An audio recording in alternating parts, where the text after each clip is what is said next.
But Lincoln was a shrewd politician. He was preparing a document that would make European intervention highly unlikely. The document was the Emancipation Proclamation. Issuing the Emancipation Proclamation would make any alliance with the Confederacy an alliance with slavery, a political stand no European nation would take. But he needed a victory to issue the proclamation, or the document would appear to be a desperate ploy by a losing side. Without a military victory, the document was a toothless tiger. The Confederates were doing everything they could to deny Lincoln that victory. Even as Lee swung his columns north, Bragg also set out for points north. Buell's Union Army had been advancing lethargically towards Chattanooga, a key city to the Confederates. In Chattanooga was a Confederate army under Kirby Smith.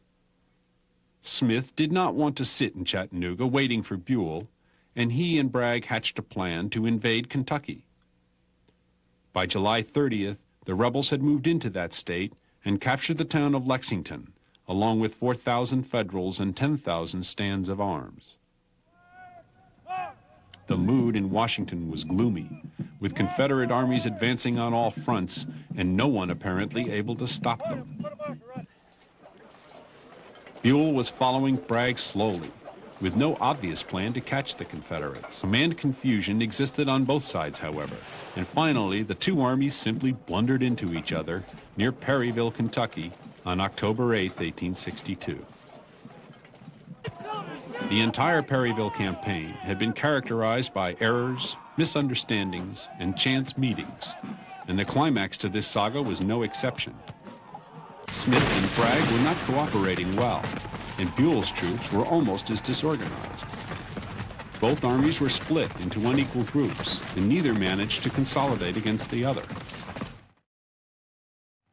The rebels ended the day's fighting with a slight advantage, but withdrew as Federal reinforcements arrived. In the end, they had created a total of 7,000 casualties, but little else. Nevertheless, Bragg's invasion came to an end. He retreated with his army back into Tennessee.